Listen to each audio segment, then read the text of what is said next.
আগামী 10 বছরেও বাংলায় বিজেপি সরকার গঠন করতে পারবে না।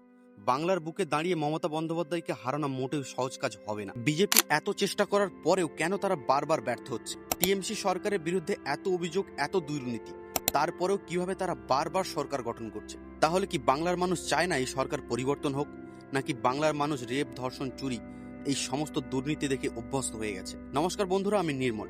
আজকে এই ভিডিওতে এই সমস্ত প্রশ্নের উত্তর দেব আমি। তাই ধৈর্য ধরে ভিডিওটা শেষ পর্যন্ত দেখুন, কারণ এই ভিডিও শেষে এমন কিছু বিষয় নিয়ে আমি আলোচনা করেছি যা আপনাদের অবশ্যই জানা দরকার। হ্যাঁ জানি, অনেকেই হয়তো কমেন্ট বক্সে এসে আমাকে গালাগালি করবেন, কেউ বলবেন আমি চটি চাটা, তো কেউ বলবেন আমি বিজেপির দালাল। কিন্তু যদি আপনারা এই ভিডিওতে ক্লিক করেছেন, তাহলে এই ভিডিওটা শেষ পর্যন্ত দেখুন এবং তারপর আপনাদের যা মনে হবে তাই কমেন্টে লিখে যাবেন। তাহলে চলুন দেরি না করে মূল বিষয়ে ফেরা যাক। সাল 1998, ভারতের রাজনৈতিক আঙিনায় তখন তুমুল অস্থিরতা। ঠিক সেই সময় জন্ম নেয় একটি নতুন দল, তৃণমূল কংগ্রেস। মমতা বন্দ্যোপাধ্যায় ছিলেন তখন কংগ্রেস দলের অন্যতম উজ্জ্বল মুখ, কিন্তু পশ্চিমবঙ্গে বারবার বাম সরকারের বিরুদ্ধে কংগ্রেসের দুর্বল অবস্থা। এই পরিস্থিতিতেই তিনি সিদ্ধান্ত নেন নিজের আলাদা দল গড়ার। 1 জানুয়ারি 1998 প্রতিষ্ঠিত হয় তৃণমূল কংগ্রেস, একেবারে মাটি থেকে উঠে আসা একটি দল। শুরুর দিনগুলো মোটেও সহজ ছিল না। অন্যদিকে 23 বছরের অভিজ্ঞ বামফ্রন্ট সরকার, অন্যদিকে একটি নতুন দল যাদের কোনো বড় ফান্ড নেই বিশাল সংগঠন, কিন্তু ছিল একটা জিনিস, মমতা বন্দ্যোপাধ্যায়ের লড়াই করার মনোভাব। সেই সময় থেকে মানুষ তাকে ডাকতে শুরু করে দিদি। মমতা বন্দ্যোপাধ্যায়ের জনপ্রিয়তা বাড়তে থাকে। প্রথমত তিনি ছিলেন একমাত্র নেত্রী যিনি বামফ্রন্ট সরকারের বিরুদ্ধে রাস্তায় নেমে লড়াই করছিলেন। কৃষি, শ্রমিক, সাধারণ মানুষের সমস্যা নিয়ে তার সরাসরি রাস্তায় নামা, এটা বাংলার মানুষকে খুব আকর্ষণ করে। 2006 থেকে 2008 সিঙ্গুর ও নন্দীগ্রাম আন্দোলন, মমতা বন্দ্যোপাধ্যায় ছিলেন এই আন্দোলনের প্রধান নেতা। সিঙ্গুরে টাটার কারখানা নিয়ে কৃষি জমি বিরুদ্ধে তিনি দীর্ঘ 26 দিন অনশন করেন। নন্দীগ্রামে গুলি চালানোর ঘটনা বাংলায় তীব্র আলোড়ন ফেলে। মানুষের চোখে মমতা বন্দ্যোপাধ্যায় তখন হয়ে ওঠেন জমি লড়াইয়ের নায়ক, গরিব মানুষের কণ্ঠস্বর, অন্যায়ের বিরুদ্ধে নির্ভীক নেতা। না, তিনি কোনো বড় রাজনৈতিক পরিবার থেকে আসেননি, তিনি একদম সাধারণ ঘর থেকে উঠে এসেছে। তাকে দেখে মানুষ আবারও স্বপ্ন দেখতে শুরু করলো। 2009 সালে ইউপিএ সরকারের রেলমন্ত্রী হিসেবে সাধারণ মানুষের জন্য বেশ কিছু জনপ্রিয় প্রকল্প নিয়ে আসে। ভাড়া না বাড়িয়ে পরিষেবা উন্নতি করতে শুরু করে।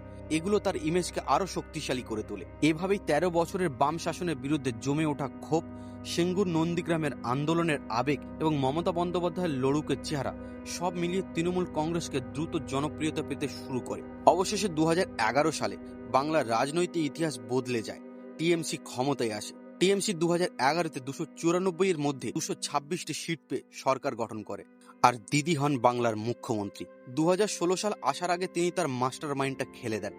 বিধানসভা নির্বাচনের আগে তিনি বাংলায় কিছু প্রকল্প নিয়ে আসেন। কন্যাশ্রী, যুবসাথী, যুবশ্রী, ছাত্রছাত্রীদের সাইকেল দেওয়া, দুয়ারে সাহায্য। বিশেষ করে মহিলা ভোট টিএমসির দিকে শক্তভাবে চলে আসে। 2011 থেকে 2016 এই 5 বছর তৃণমূল সরকার অত্যন্ত শক্তিশালী নেটওয়ার্ক তৈরি করে ফেলে। টিএমসি 211টি সিট জিতে দ্বিতীয়বার সরকার গঠন করে। 2016 সালে মমতা ব্যানার্জি দ্বিতীয়বার মুখ্যমন্ত্রী হওয়ার পর তিনি ধীরে ধীরে অভিনেতা ও অভিনেত্রীদের দলে ইনভলভ করতে শুরু করে এবং 2021 সাল আসা পর্যন্ত আরও কিছু প্রকল্প চালু করে। লক্ষ্মীর ভাণ্ডার, রূপশ্রী, স্বাস্থ্যসাথী কার্ড, কৃষক বন্ধু, দুয়ারে সরকার। তার মধ্যে সবচেয়ে জনপ্রিয় প্রকল্পটি হলো লক্ষ্মীর ভাণ্ডার। মহিলা ও গ্রাম অঞ্চলের ভোট আগের চেয়ে আরো বেশি টিএমসির দিকে চলে যায়। শুধু তাই নয়, এরপর তিনি টার্গেট করে মুসলিমদের এবং তাদেরকে বিশ্বাস দেয় যে মুসলিমদের সঙ্গে তিনি আছে। কিছু ভিডিওতে এমনও দেখা গেছে যে মমতা ব্যানার্জি নামাজ পড়ছে, আর এই কারণে বাংলার মুসলিম ভোটের 90% টিএমসির দিকে চলে যায়। এটা তো শুধু মমতা ব্যানার্জি 15 বছরের রাজনৈতিক ক্যারিয়ারের গল্প, কিন্তু এখন যে বিষয়টা নিয়ে আলোচনা করব সেটার জন্য আমি, আপনি এবং গোটা বাংলার মানুষ কোনোদিনই প্রস্তুত ছিলাম না। হ্যাঁ, ঠিকই ধরেছে, এখন কথা বলবো সেই সরকারের দুর্নীতি নিয়ে। 23 নভেম্বর 2013 সারদা কোম্পানির তহবিল বন্টনে অনিয়ম ও আর্থিক জালিয়াতিতে জড়িত থাকার অভিযোগ, 1000 কোটি টাকার বিনিয়োগ প্রতারণা মামলায় নাম আসে কুণাল ঘোষের এবং তাকে 3 বছর জেল খাটতে হয়। পরে অবশ্য তিনি জামিনে মুক্ত হয়ে যান।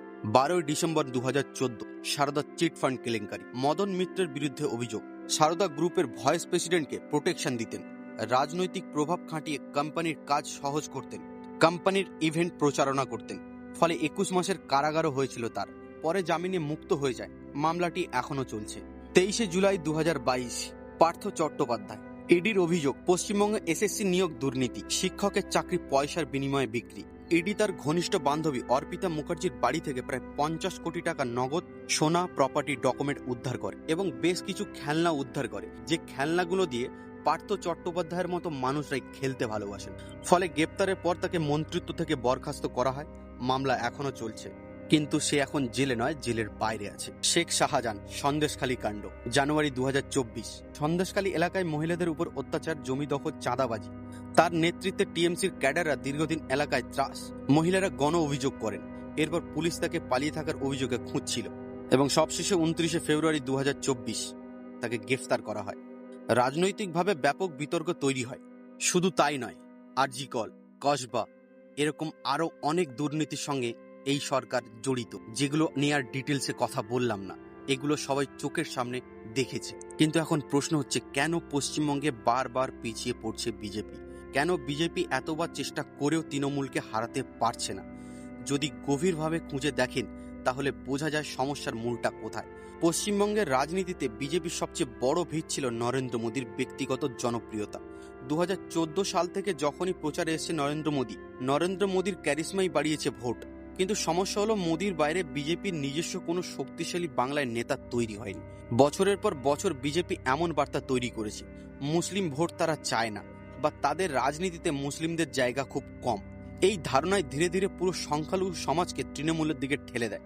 ফলে মুসলিম ভোটে প্রায় পূর্ণ সংখ্যায় চলে যায় টিএমসির ভোট বাক্সে। এটাই টিএমসিকে বিশাল রাজনৈতিক সুবিধা দেয়।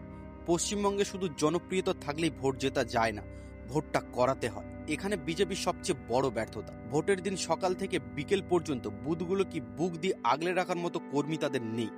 তার সহজ কারণ হলো, টিএমসি থেকে আসা নেতা এবং কর্মীদের নিয়ে বিজেপি দল গঠন করতে পারে, কিন্তু সংগঠন গড়ে তোলা সহজ নয়। যদি বিজেপি নিজেদের সংগঠন গড়ে তুলতে পারে, নিজেদের একটা রাজনৈতিক মুখ গড়ে তুলতে পারে এবং পশ্চিমবঙ্গের সংস্কৃতির সঙ্গে নিজেদের মানানসই গড়ে তুলতে পারে, তবে হয়তো তারা পশ্চিমবঙ্গের রাজনীতিতে কিছু একটা করে দেখানোর স্বপ্ন দেখতে পারে। অন্যথায় রাজনীতির সমীকরণ খুব একটা বদলাবে বলে মনে হয় না। আমাদের এই ভিডিওটা বিজেপি এবং টিএমসির পক্ষে বা বিপক্ষে নয়। মমতা বন্দ্যোপাধ্যায় ক্ষমতায় থাকলেন কি ক্ষমতা থেকে চলে গেলেন সেটাতেও আমার কিছু যায় আসে না। আমরা শুধু কিছু মানুষের প্রশ্নের উত্তর দিতে এসেছিলাম।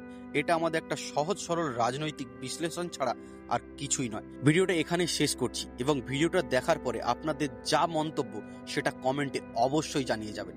এবং ভিডিওটা যদি ভালো লাগে তাহলে একটা লাইক করে চ্যানেলটি সাবস্ক্রাইব করে দেবেন। দেখা হচ্ছে পরবর্তী ভিডিওতে। ততক্ষণ সবাই ভালো থাকবেন, সুস্থ থাকবেন।